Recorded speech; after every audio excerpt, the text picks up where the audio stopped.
안녕하십니까. 지금 걸어 나와야 되는 거죠. 반갑습니다. 이승주입니다. 반갑습니다. 네. 혹시 여기 고등학생도 있나요? 고등학생이 지금 셋, 넷, 다섯, 여섯 번 이제 계약해야죠. 네. 똑같은 심정입니다. 다음 주가 되면 대학생도 많으시죠? 대학생들 중에 뭐 이렇게 사범대학에 다닌다 싶으신 분 손 내리시고. 전혀 나는 사범대나 교육이랑 상관없는 대학생이다 한번. 그것도 많으시네요. 나는 대학생도 아니고 고등학생도 아니고 그냥 직장이기도 하고 그냥 사회인이다. 손 한 번만 들어주십시오. 네. 교육에 관심이 다 많으시겠죠, 이런 분들은. 네, 고맙습니다. 왜 이렇게 각계각층에서 교육에 대해서 관심이 많나 생각하니까 학교 교사로서 제일 어려운 점은 뭐냐면 교육에 대해서는 대한민국 모든 사람이 전문가라는 겁니다. 교사를 전문직 하지만 교사보다 훨씬 더 전문가는 학부모십니다. 학부모. 특히 옆집 아줌마. 제가 고3 담임할 때 어떤 학부모가 상담하러 우리 집이란다. 병원실에 왔는데 제가 야는 지금 점수가 열해서 요 대학 정도 선택하시면 될 것 같습니다 했는데 그 어머니가 소위 뭐 좋은 대학에 갈 수 있다고 이야기하시더라고. 어머니 도대체 그 근거가 뭡니까 했더니 옆집 아줌마가 그랬답니다. 근데 신기한 건 뭐냐면 그 아이가 그 대학에 갔어요. 굉장하죠. 그래서 옆집 아줌마의 그 교육력이라는 것은 정보력이라는 것은 대단하다. 대한민국 모든 사람들이 교육에 관심이 많다 생각했는데요. 처음에 그 컨퍼런스 위기 여기 이제 좀 강연해 주십사 그 연락을 받고 굉장히 고민을 많이 했습니다. 무슨 고민을 했냐면 이 집단이 어떤 집단인지를 고민을 많이 했습니다. 이 집단이 어떤 집단인지 보통 이제 선생님 집단이거나 아니면 뭐 또 다른 교육 관련된 집단이거나 했는데 전혀 그런 집단이 아니고 젊은 사람들이 이런 걸 만들어서 뭔가를 해보겠다 이렇더라고요. 저는 이걸 보면서 굉장히 우리나라가 그래도 정말 좋은 나라고 그리고 여기 계시는 여러분들이 대한민국의 교육의 전문가다 그런 생각이 들었습니다. 제가 오늘 여러분하고 나눌 이야기는 뭐냐면 고3 담임 이승주 교실을 버리다입니다. 여기서 교실은 교육에 실패한 공간을 말합니다. 제가 딱 느꼈던 게 뭐냐면 고3 지금 이게 무슨 소리죠? 아까 등장했던 노래가 지금 공연 중이네요. 네. 교육 제가 고3 담임하면서 느꼈던 가장 큰 느꼈던 거는 내가 지금 담임하고 있는 제가 3학년 후반 담임을 했거든요. 이 공간은 교육에 실패했다는 것입니다. 1년 딱 마치고 생각해봅니다. 저는 주로 지금 인성부장을 맡고 있습니다. 그럼 교무를 만나면 이런 일을 하고 있죠. 보이시나요? 막 때리고 막 이럽니다. 저 군사무도 있는데 하여튼 막 때리고 욕도 많이 하고 입도 굉장히 거칩니다. 물론 방송을 혹시 보신 분들은 저 사람 굉장히 말도 고분고분하게 쓰고 이렇게 한다 하지만 실은 저는 그렇지 않습니다. 굉장히 욕도 많이 하고요. 애들 패기도 많이 했고 그런 사람입니다. 얼굴 보면 딱 보이잖아요. 그리고 저의 과목은 윤리입니다. 뭐 데카르트 이렇게 있죠. 철학의 일부죠. 그걸 전공했습니다. 그리고 저는 교실 수업을 이렇게 희망합니다. 제가 수업을 하는. 그런데 이제 실상 교실 수업이 이렇죠. 여러분들은 어떠셨습니까? 지금 고등학생이라 했나요? 교실이 어떻습니까? 밑에 거 가깝습니까? 위에 거 가깝습니까? 밑에 거 가깝죠. 그러니까 지금 교실이 절단 나 있습니다. 그리고 제가 이제 고등학교 2학년, 12학년도에 그런데 야간 자율학습 할 때 복도입니다. 굉장하죠? 제가 지나가면 열애됩니다. 지금 사진에서 사운드는 안 나지만 찌소리도 안 납니다. 심지어 지금 먼지 소리도 안 날 정도 조용합니다. 그래서 너무 뿌듯해가지고 2012년도에 탁 찍었습니다. 찍고 나서 페이스북에 올리면서 지금 웅산고등학교 2학년 야간 물음표 치고 자율학습 중 야간 자율 물음표 치고 학습 중 이렇게 써놨었습니다. 굉장히 뿌듯했었죠 이때. 그리고 이 아이들 13학년대 3학년을 이제 마칠 때 마지막 야자를 마치고 저만큼 남았습니다. 야자 마치고 36명이었거든요. 그리고 이제 수능 치러 가기 전날 사실입니다. 제가 이제 고등학교 이제 교사 생활하면서 소설평가인데요. 제가 냈던 문제입니다. 그래서 뭐 벤담에 이제 윤리 전공이니까 벤담의 기본 원리에 대해서 물어봤더니 얘가 한다는 얘기가 그렇습니다. 선생님 정말 모르겠어요. 맨날이 제시한 기본 원리가 뭔지 왜 저는 모르는 걸까요? 이렇게 했더라고요. 근데 이제 보니까 대부분 다 잘 알아요. 여기 7가지가 있는데 이 중에 하나만 써도 점수를 저는 한 40점을 줬거든요. 100점 만점이라. 와, 기억하네. 근데 아무것도 안 썼더라고요. 그래서 빵점을 줬습니다. 근데 저렇게 대답을 한 아이 점수를 빵점을 준다는 게 좀 이상했어요. 그 다음 보세요. 이거는 그야말로 수학 능력 시험에 오래 쳤던 거. 수능. 소름 돋지 않습니까? 지금 저거 보니까. 소름 돋죠. 특히 수학 영역을 제가 갖고 왔어요. 여러분 그 악몽이 기억나십니까? 요즘 빨간 펜도 못 칠하게 하죠. 아마 뭐 화이트 발라야 되고 막 손들어야 되고 막. 근데 여기에 대해서도 좀 더 나중에 얘기하면 좋은데 지금 좀 먼저 이야기하도록 하겠습니다. 여러분 만약에 수학 문제 저게 답이 5번에 답이 5번이라 칩시다. 그런데 어떤 수학생이 굉장히 헷갈리게 돼가지고 4번이 이게 이제 유인 문항으로 만들었다 칩시다. 물론 수학은 좀 그런 게 더한데 제가 윤리 과목 같은 경우는 5번이 답인데 4번은 아주 헷갈리게 낼 수 있겠죠. 그리고 저 같은 경우는 그렇게 딱 내는 거 굉장히 희열을 느낍니다. 이걸 고르겠지 애들이. 이걸 고르고 나면 틀릴 거야. 그래서 4번을 찍으면 답이 몇 점입니까? 뭐 학교 안 다녔어요? 답이 5번인데 4번을 찍었어. 객관식에서. 그럼 몇 점이에요?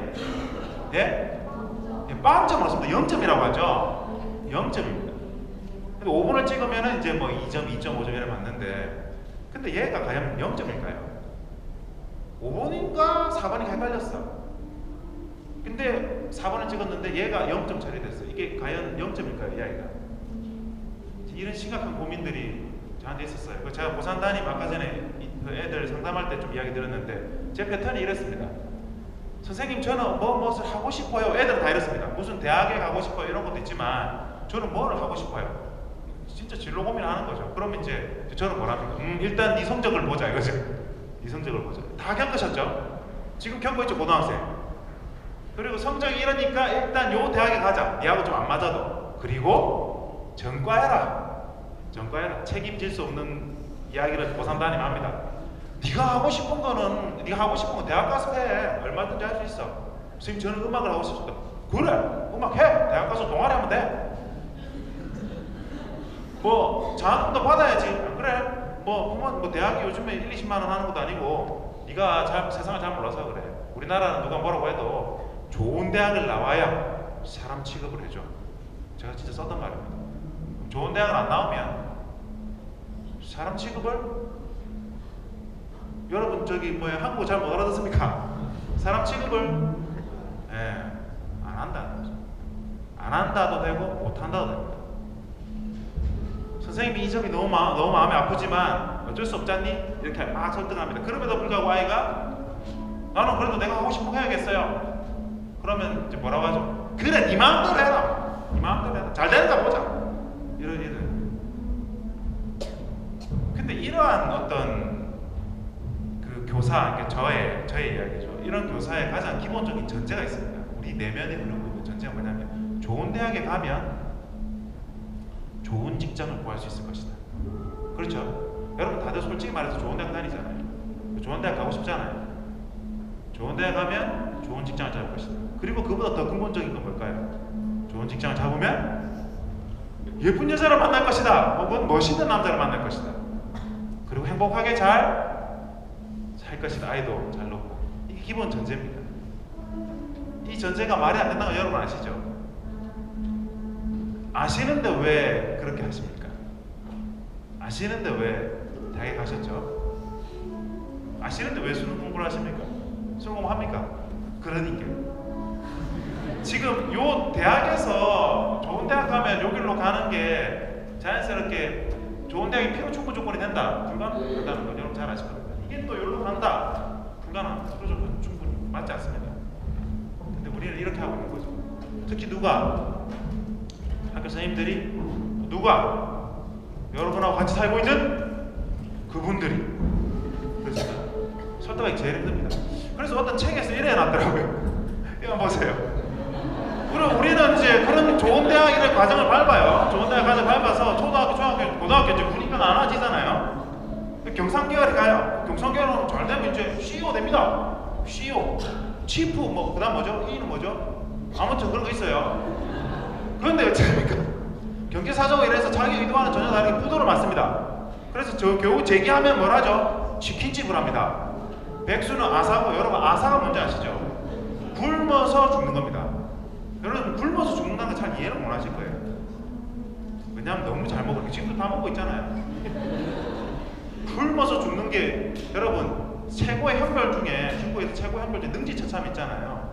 그 위에가 아사입니다. 굶어지기. 최근에 영화도 나왔죠. 사도세자. 굶어서 안 죽었나요? 아무튼 굉장히 고통스럽습니다. 인문계열 뭐 다 치킨집입니다. 작가 치킨집 아사 이게 제일 마음이 아픈데요. 공학계열 과로사 프로그래머들 제 사촌 형도 프로그래머인데 이제 거의 그만뒀어요. 자기 사업하겠대요. 치킨집 하시겠죠? 치킨집 하죠. 양념을 새로 개발하든가 해야지. 제가 얼마 전에 우리 학교 학생 애들 데리고 그래 너 뭐 먹고 싶어? 닭이 먹고 싶다 그러더라고요. 그래 무슨 닭? 저는 한 2종류 해가지고 한 30만 원 시켜줄래 했더만 종류별로 다 먹지. 그래서 내가 조사를 해봤어요. 그랬더니 제가 있는 그 시골의 양산 덕계에 닭집이 종류가 12가지가 있더라고요. 12가지 다 시켰어요. 그날 배달하는 사람들 12명 그 우리 학교 다 모여가지고 강당에 모여가지고 당황스러워 하더라고요. 누구 집 몇 마리 시키더노? 이런 거 있잖아요. 그렇습니다. 근데 왜 이렇게 치킨이 많을까요? 이게 좀 우스갯소리인데요. 제가 애들 제주도 데리고 갔었어요. 수학여행 간다고. 제주도 데리고 가니까 내가 약속을 했어요. 너가 술, 담배만 안 하면 야자 다 빼줄게. 며칠 동안. 약속할 수 있나? 약속할 수 있대요. 대신 술, 담배 빼고 먹고 싶은 거 다 시켜 먹으라. 심지어 내가 갖고 와줄게. 그랬더니 애들이 그날부터 뭘 먹기 시작하냐면 닭을 먹는데요. 3박 4일 동안 제주도 닭들 다 죽였습니다. 밤마다 닭들이 막 비명 행사를 막 우리 한 300명 갔으니까 막 1일 1당 한 1000마리 이상 먹었을 거예요. 그리고 치킨집 한다 저러 이런 거죠. 이게 어떤 책에 나오는 겁니다. 제 이야기. 이 모든 것의 근본은 무엇이냐면 제 첫 번째 사진에 보시면 바로 중요하다고 생각해서 넣어놨는데요.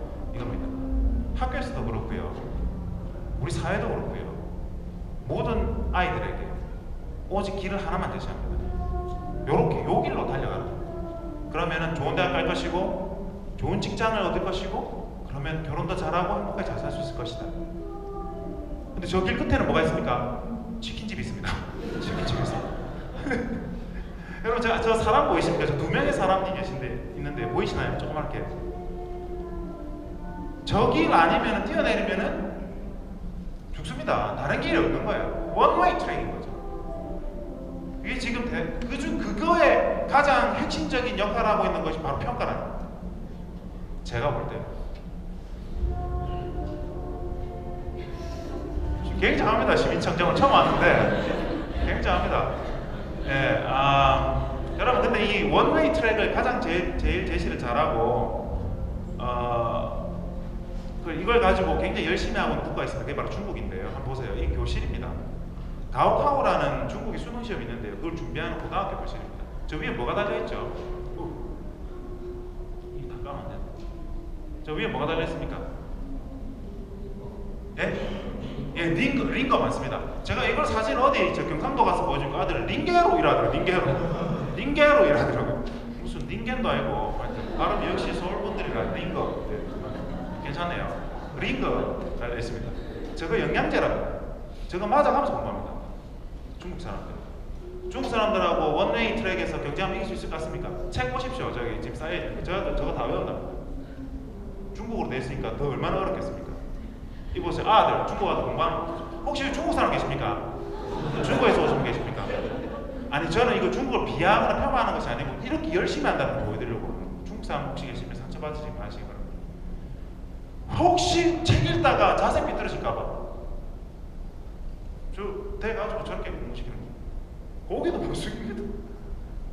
그 다음 이거 보세요. 이 뭘까요? 이거 맞추시면 이 뭘까요? 중국에서 차선 지진이 났습니다. 건물에 깔려서 엄청나게 많은 사람들, 학생들, 교실에 깔려서 엄청나게 많이 죽었습니다. 그 다음날 운동장에 천막을 치고 가오카오를 준비하고 있습니다. 제가 바람의 학교 갔을 때 염수경이 심야 공개해도 상관없습니다. 염수경이라는 학생이 있었는데요. 이 학생이 자퇴를 했습니다. 중학교 때. 고등학교 때인가요? 중학교 때죠. 중학교 때 자퇴를 했는데 이 아이가 왜 자퇴를 했느냐? 자기 친구가 등교하다가 죽었나? 그래서 사고를 당했는데 학교를 등교하니까 담임선생님이 죽으나 시험이 얼마 안 남았으니 너희들 살아야 되니까 공부해. 그것 때문에 충격받고 학교를 그만뒀대요. 충분히 이해합니다. 중국 사람들은요 스촨성 지진이 나가지고 엄청나게 많은 사람이 죽었는데요. 그러니까 텐트를 치고 여러분 이게 공부를 중국 사람 계시면 죄송합니다만 이 공부를 해야 될까요? 애도를 해야 될까요? 평가가 이거 인간을 이렇게 만들고 있다는 거예요. 평가. 우리나라도 심하면 심한지 덜하면 덜하진 않습니다. 이래 공부를 하는데 우리가 중국을 이길 수 있을까요? 원네이 트랙으로. 그 결과가 나타나고 있습니다. 현대중공업 저기 지금 공장 폐쇄했습니다. 여러분 2003년도를 기점으로 해서 우리나라의 핵심 주력 산업인 선박, 전자, 반도체, 자동차 2003년도를 기준으로 해서 중국한테 다 따라잡았습니다. 지금 거제에 가면요, 경상남도 제가 사람이 잘 압니다. 거제에 가면은요 거리가 한산합니다. 근데 저는 이런 생각이 들었습니다. 왜 거제 조선소가 문을 닫는데 옆에 있는 이발소가 문을 닫아야 되지? 왜 식당이 문을 닫아야 되지? 다 이해하시죠? 근데 가만히 생각해 보세요. 이런 방식, 원웨이 트랙으로는 더 이상 우리나라의 미래도 없다는 겁니다. 그 원웨이 트랙의 정점에 있는 평가, 이거 바꾸지 않으면 우리나라의 미래는 없다는 겁니다. 보세요, 샤오미입니다. 샤오미 경쟁 상대는 삼성이 아닙니다. 애플입니다. 엄청난 나라예요, 이 나라는요. 저를 공부시켜가지고 경제에서 못 이깁니다. 이런 식으로 못 이깁니다. 그러니까 우리는 방법을 바꿔야 돼요. 바꿀 때 평가를 바꿔야 되는 거죠. 근데 여기에 대해서 이제 어른들은 이렇게 얘기합니다. 불가능은 없다. 중국 뭐 이길 수 있다. 뭐 이길 수 있다. 이렇게 얘기합니다. 그러면서 학생들이 너무 힘들다 그러면 뭐라고 하죠? 불가능, 그것은 나약한 사람들 핑계는 불가하다. 이 사람 외팔이 드럼입니다. 팔 하나로 드럼을 치는 사람. 굉장하죠. 근데 이 사람이 하지 내보 하라면 못 합니다. 그러면서 이제 못한다 그러면은 이거 해보긴 해봤어. 안 되면 뚫고 가야지. 그런데 우리는 굉장히 똑똑하기 때문에 안 되는 거는 딱 봐도 안 되는지 압니다. 여러분 그렇습니까? 안 그렇습니까? 애들 판단력이 굉장합니다. 여러분 이거 이번 우스갯소리를 사진 가져왔는데요. 그렇게 똑같은 교육, 똑같은 평가 방식을 하다 보면 이런 부작용이 납니다. 제가 하루는 티셔츠를 입고 왔어요. 갔더니 2학년 몇 반인가 수업하는데 똑같은 옷을 애들이 2명이 있더라고요. 아우 신기하네. 그래서 사진을 찍었습니다. 다음 시간에 들어갔더니 또 있어요. 같은 날에 같은 날. 그래서 옷을 바꿔 입고 왔습니다. 그랬더니 선생님이 똑같이 입고 왔어요. 아이고 참. 그래가지고 또 옷을 바꿔 입고 왔더니 행정실 우리 주사님이세요. 똑같은 거 입고 왔어요. 오늘 사진 더 많습니다. 3명이서 똑같은 거 입고 막 이래서 찍은 것도 있고요. 너무 많아져. 이런 부작용이랍니다. 이런 부작용. 다양성 인정하지 않는 경우 이런 거죠. 제가 고3 담임하면서 36명 담임했는데 그 중에 제가 담임을 마치면서 너무 심각한 회의감에 빠져가지고 조사를 해봤어요. 이 중에 수능과 뭐 야자가 필요했던 애가 몇 명이냐 따져보니 6명밖에 없었습니다. 나머지 30명은 학교를 안 다녔어도 그냥 학교 와가지고 점심만 먹고 집에 갔어도 30명은 대학에 갔겠더라고요. 그러니까 저는 무슨 짓을 한 거죠? 우리 가족, 우리 다 벌어가면서 제가 11시 반까지 학교 남아 있었거든요. 지금 12시예요. 그대로 누웠다가 아침에 나오는 거죠. 저는 또 약간 좀 새벽형이라 새벽에 나오거든요. 뭐 운동도 한답시고 사람 많이 쪘지만 하여튼 그러니까 뭐 오늘 아침에 갔더니 애들은 어떻게 하죠? 저를 아버지라고 생각을 안 합니다. 이렇게 보고 인사도 안 해요. 엄마한테 또 가버리고. 요즘에 이제 좀 시간을 많이 내면서 이제 아버지라고 서서히 인지하기 시작하는 것 같은데 이게 이제 6명만 저기 뛰면 되는 거예요. 6명. 나머지는 어디로 가면 됩니까? 다른 데 뛰어야 되는데 다른 데 우리가 나가면 제시를 합니까? 다 뛰내리라 이 말이에요. 다 뛰내리라. 이게 뭔 짓이에요 지금? 대한민국. 아까 전에 박도순 교수님 오셨는데요. 이분 수능 창시자시잖아요. 제가 아까 저기 들었습니다. 수능의 원래 목표는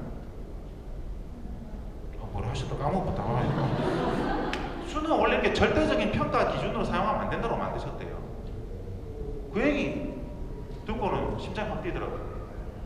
어우 시간이 이거 참. 그래서 제가 생각하기에 이쯤 되면요 평가는요 단지 아이들이 알고 있는 것을 확인하는 정도로 돼야 되지 않나 생각합니다. 수능 같은 경우도 1년에 한 12번 보는 거예요. 한 12번 보고 언어영역 2월달이 제일 좋네. 그리고 그거 쓰고 3월달에 수학이 제일 좋네. 수학 쓰고 이런 식으로 가야 되지 않나 싶습니다. 이 말은 또 다르게 생각하면 어떻게 되냐면요. 평가의 방법이 다양해졌는데 이건 박도순 교수님하고 제가 어떻게 하냐면 이 수행평가 지금 보면 뭐 예비검사 발표지, 발표 점수, 동료평가, 질문 점수 이게 이제 수행평가를 이루는 여러 가지 다양한 조각들입니다. 왜 이렇게 만들었냐면 어떤 애는 말하는 걸 좋아하고 어떤 애는 발표지를 잘 만들고 어떤 애는 질문을 잘하고 그리고 또 서로 선생님 이야기를 잘 이해하는 애도 있지만 친구 이야기를 잘 이야기하는 애도 있어요. 이 얘기를 하는 거예요. 내가 어떤 애가 교실 찾아왔어요. 2명이 왔더라고. 한 명이 궁금하고 한 명 그냥 따라오네. 화장실 같이 가듯이 그런 친구예요.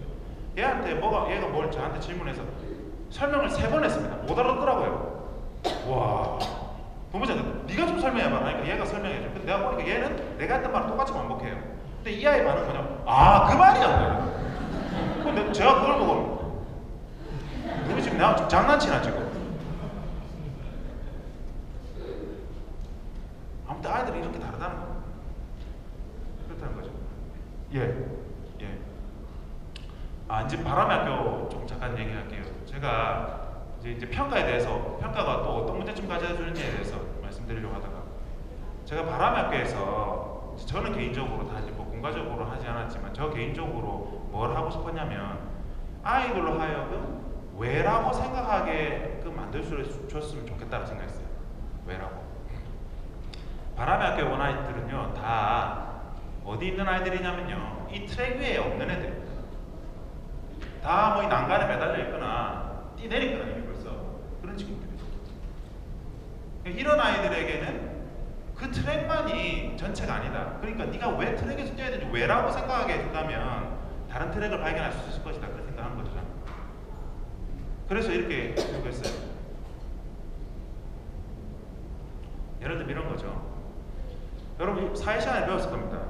도심에는 밭이나 논을 이렇게 하나요 안 하나요? 농사를 짓습니까 안 짓습니까? 사회 교과서 뭐라 되어 있습니까?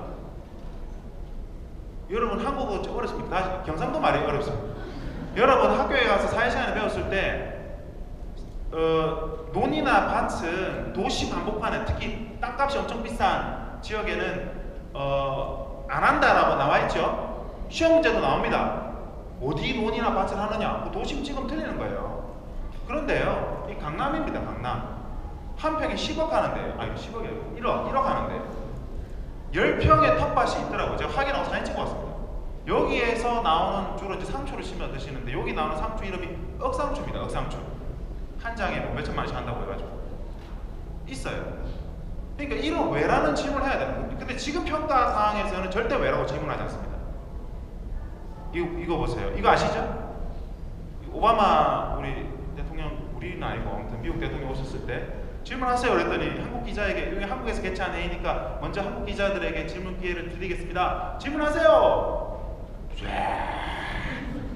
혹시 영어를 못 알아들으시나요? 통역이 있으니까 질문하세요. 없나요? 아무도 없나요? 막 외치시는 거죠. 뭐가 알고 보니까 미국은 저런데 한국은 이러니까 뭐 그런 거죠. 이건 빨리 넘어갈게요. 다 이해하시면. 근데 왜라고 왜 질문하지 않냐면 평가 때문에 그렇습니다. 우리 지금 여러분 있잖아요. 굉장히 똑똑한 사람들입니다. 유대인 다음으로 똑똑하다고 지금 평가 결과 나왔잖아요. 한국 한민족. 굉장한 민족입니다. 아까 전에 제가 박도순 교수님하고 이야기를 나누다가 OECD 국가에서 교육을 벤치마킹하는 국가가 네 국가가 있는데 큐바, 핀란드, 그다음 머리가 굉장히 나쁜 것 같아요. 또 한 군데 어디더라?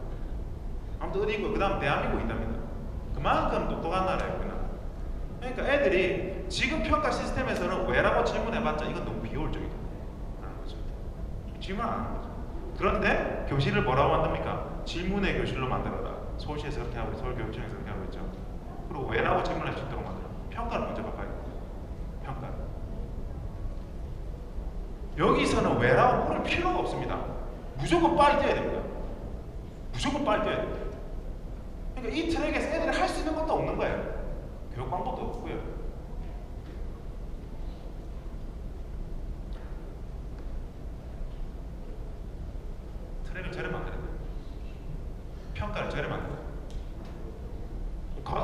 달리다가 옆에도 한번 세보기도 하고 해봤자 뭐 옆에 도는 거죠. 이렇게 하지 않고서는요. 지금 제가 정말 이게 또 좋아하는 그림 중에 하나인데 미닝풀이라고 적어져 있잖아요. 영어가 굉장히 어려운 단어인데 가치가 충만한 겁니다. 트랙을 여러 개 만들어놔야 내가 가치를 두는 것 트랙을 발견할 수 있습니다. 그리고 그 길을 가려면 새로우니까 거기서 뭐가 만들어지면 크리에이티브가 나옵니다. 평가를 이래놓고 창의 교육을 하라고 하면 불가능합니다. 우리 애들 너무 똑똑하거든요. 창의력을 발휘해봤자 비효율적이라는 걸 너무 잘 알아요. 크리에이티브는 미닝풀과 뉴가 만났을 때 나오는 겁니다. 좀 괜찮은 생각인 것 같아요. 이거 어디서 본 건지 모르겠지만 그러니까 지금 난센스라는 거죠. 창의 교육을 지금 입시 체제에서 하라는 것 자체가 난센스라는 거예요. 이거는 제가 담임했던 아이의 수첩입니다. 이 아이가 고3이 되면서 자기에게 10가지 이렇게 주문을 걸었습니다. 맨 위에 있는 게 뭐냐면 너무 이걸 보고 저는 마음이 너무 아팠어요. 참고로 저 옆에 있는 그림 있죠? 저기 접니다. 전혀 다르게 생겼죠. 웃을라 했고요. 자, 1번 공부 열심히 해서 학교 같은 학교가 있거든요. 공부 열심히 해서 학교 같은 학교가 있거든요. 이거 보고 너무 마음이 아팠어요. 얘는 학교를 안 가려고 하는 줄 알았거든요. 근데 1번은 그야말로 그 하나의 트랙에 뛰기 위한 다짐인 거죠. 근데 제가 볼 때 얘가 미닝풀하게 느끼는 것은 뭐냐면 2번 살 빼기, 3번 피부를 예전으로 돌리기, 4번 악보 뽑은 거 마스터하기, 건강한 생활 패턴 가지기, 안 먹어본 거 다 먹어보기, 가방 메고 다니기. 여러분 이게 별거 아닌 것처럼 보이지만 자, 가만히 보세요. 이 아이는 오히려 이 길로 갈 때 뭔가 의미가 있고 자기에게 새로운 길을 겁니다. 그리고 여기에서 창의성이 나올 겁니다. 저는 그렇게 믿어요. 근데 지금 우리 교육은 어떻게 하고 있냐면 평가라는 자들을 이렇게 만들고 있는 겁니다. 정말 좋아하는 그림인데 구글 치면 나와요. 이 그림. 뭐라고 치면 나오는지 모르겠지만 치면 나오는데 똑같이 만들고 있는 겁니다. 제가 이걸 보고 그린 그림이 있습니다. 이거. 우리 아이들은 원래 이렇습니다. 요 색깔과 요 모양대로 만들어줘야 되는 게 평가인데 그게 못하고 있다는 거죠.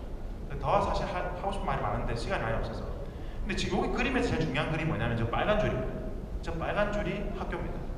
이제 더 이상 지식 전달은요 학교가 할 일이 아니에요. 누가 제일 잘하냐면요 방송국도 잘하고요. 우리 네이버 들어가면 다 알아요. 박종원 아십니까? 기타리스트, 스페니쉬 기타리스트 아시죠? 모르시군요. 그분이 이제 한국에 돌아와서 굉장히 성공을 일으켰습니다. 스페니쉬 기타 막 쳐가지고 그래 인터뷰를 했습니다. 아유, 그 어디서 유학을 하셨습니까? 저 유학 안 했는데요. 그럼 뭐 어디 가셨습니까? 어디서 배우셨습니까? 유튜브 보고 배웠어요. 유튜브 굉장합니다. 유튜브 들어가면 다 있어요. 그러니까 학교가 해야 되는 게 뭐냐면요. 이 아이들이 서로 다르다라는 것을 확인시켜줘요. 평가도 그런 식으로 해야 되는 거죠. 그리고 이 아이들이 이렇게 다른 아이들이 어떻게 나와 다른 사람과 협력해서 이 사회를 어떻게 살아나갈 것인지에 대해서 가르쳐줘야 돼요. 학교. 그게 지금 빨간 줄입니다. 빨간 줄의 의미가 굉장히 깊습니다. 알겠습니다. 제가 할 이야기는 여기서 끝났고요. 끝났습니다. 네. 감사합니다. 네. 시간이 제가 너무 많이 잡아먹었죠? 네, 죄송합니다. 강연 정말 감사드리고요. 혹시 질문 있으신 분 있나요? 네, 마이크 전달 부탁드릴게요.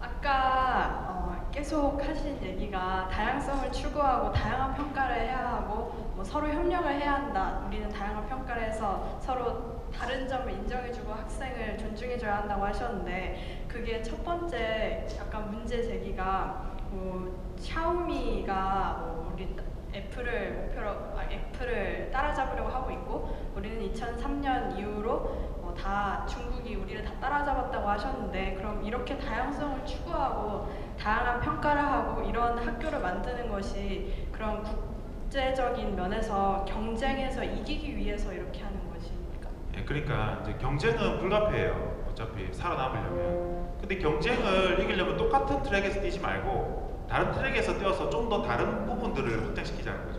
근데 수능이라든지 지금 평가 방식으로는 전부 똑같은 트랙에 집어넣고 뛰게 하니까 중국을 우리가 이길 수는 없다는 거예요. 물리적으로 봐도. 그러니까 중국과 다른 방식으로 접근해서 경쟁을 하자는 거죠. 네. 그렇게 하려면 학교에서 가장 먼저 받게 되는 게 평가다라는 거죠. 그러면 그래도 어떻게 하면 이기는지 이해돼요. 그러니까 뭐 이제 먹고 사는 측면에서는 그렇게 말했고요. 사실 같이 살아야죠. 중국 사람들 얼마나 고마운 분들입니까? 한국에 많이 오셔가지고 돈 쫙 써주시고 감사한 분들이죠.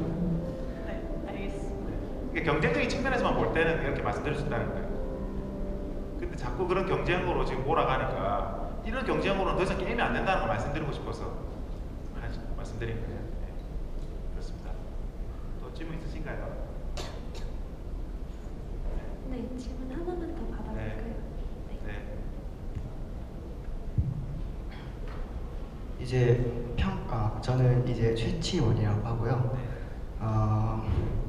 제가 드릴 질문은 이제 평가 제도는 이제 다양화되어서 개인에 맞는 제도로 이루어져야 된다고 말씀하셨는데, 과도한 다양화는 이제 수많은 분야를 만들어내고 이제 분야별로 이제 경쟁이 굉장히 완화시키는 역할을 하는데, 과도한 다양화는 이제 한 분야가 개인에게 독점이 될 수 있는 위험이 있다고 생각해요. 저는 그러니까 이제 어떠한 분야가 있을 때 그게 한 개인이 그 경쟁 상대가 없다 보니까 가치를 책정하기가 힘들어지는 경우가 생긴다고 생각하거든요. 이런 경우가 생겼을 때 이제 대중들은 그 개인의 뭐 예를 들면 예술가면 예술적 활동이라든가 아니면 크리에이티브한 이제 생산 활동이라든가 이런 거에 대해서 가치를 어떻게 판단하고, 이제 자본주의 사회에서는 가치를 판단할 때 자본주의적인 그 관점에서 보게 되면은 그걸 어떻게 책정을 해야 되는지, 그런 평가 기준 위에 또 다른 평가 기준이 존재해야 되는 거 아닌가라는 질문을 드리고 싶은데요. 네. 질문 굉장히 어려운 것 같습니다. 그 처음에 그때 전제를 한 게는 조금 약간 의문이 들고, 전제를 어떤 것을 하셨냐면 다양한 평가가 되게 되면 그 분야를 이렇게 판 사람들은 독점하게 된다. 독점의 위험이 있을 수 있다. 거기에 대해서 저는 동의하지 않습니다.